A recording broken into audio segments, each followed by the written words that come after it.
Now let's look at Fischer esterification, which is another example of an acid catalyzed synthetic reaction.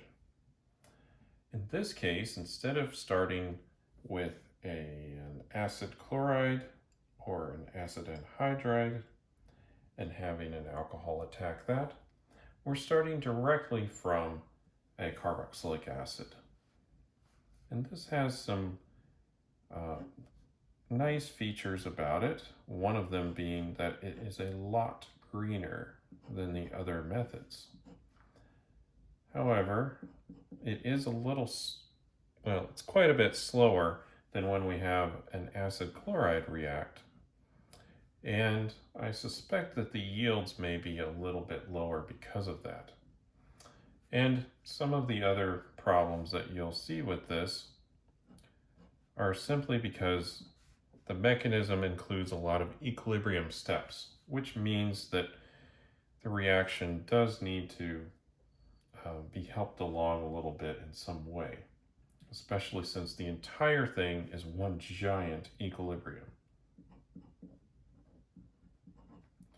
So again, we'll use our sulfuric acid as a catalyst, and we'll probably have a little bit of water in here, but we really do want to limit the amount of water that we have in the reaction. And you'll see why in a minute when we go over the mechanism. But of course, one of the products actually is just removing water. This is a dehydration reaction. And that effectively is why we don't want a lot of water in here, because it is possible to take an ester and hydrolyze it back into carboxylic acid and an alcohol. So now there are ways of removing water from a reaction. If you have a reaction mixture that has a higher boiling point than water, you can use a Dean-Stark trap, and especially if you have water immiscible materials. Now that might not be the case in the Fischer esterification, since alcohols and carboxylic acids have a fairly high solubility in water, but if you had a large enough molecule, then you could use something like that. Another option would be to use molecular sieves. Okay, so we're going to start going over the mechanism here, and we're going to go ahead and start with the protonated form of the alcohol, since the catalytic amount of sulfuric acid will do that for us. So here's a protonated form of ethanol. And again, we're going to have the oxygen here get protonated. We have an equilibrium step here.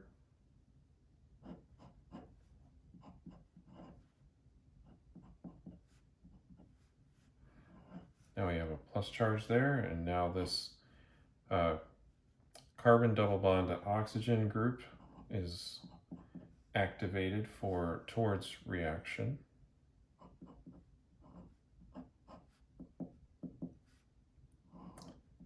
We'll have that group attack.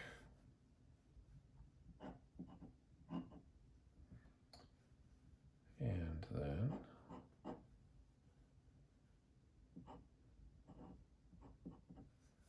so now that the electrons have moved up onto the oxygen towards that positive charge, we have the stabilized alcohol group right there. And the original OH from the carboxylic acid is still around. And now we have the protonated version. Still has the proton on there from when it was ethanol attacking. So next thing we'll need to do is deprotonate that using some of the solvent.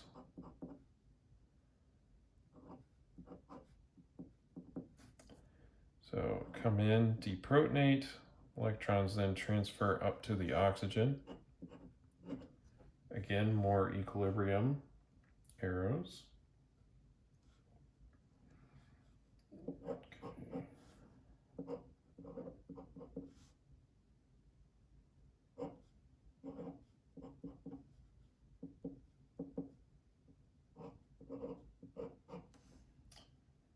Now we bring back in that protonated alcohol that we just made,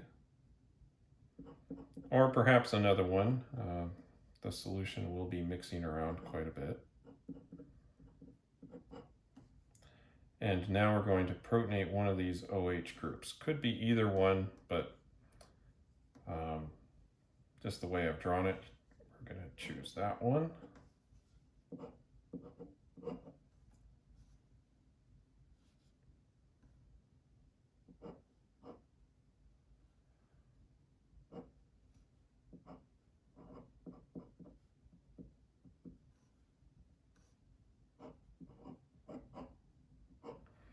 Now we've made one of these OHs here into a water, which is a much better leaving group. At that point, we are capable of reforming the carbon-oxygen double bond right here, and this water can now leave. So we've formed some water during this process,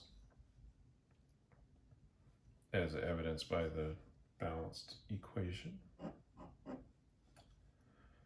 And now we just have an extra proton on the oxygen up there, and so we'll just need to remove that with some more solvent, and that will regenerate some of our catalyst for us. So here's more of our ethanol coming in, deprotonating, and of course now we've generated our product. Ethyl butanoate, and regenerated our catalyst. So this is Fischer Esterification, and like I said, this is a fairly green reaction. We're really using a catalytic amount of sulfuric acid. The atom economy for this reaction is excellent, really only removing water, which is very green, and it's one of the greenest things you can make, I suppose. We're using alcohols and carboxylic acids. Those are also non-toxic reagents. And so overall, this is a very green synthesis. It can suffer from lower yields and longer reaction times when compared to an acid chloride and an alcohol reaction. But this is something that you should consider when making an ester.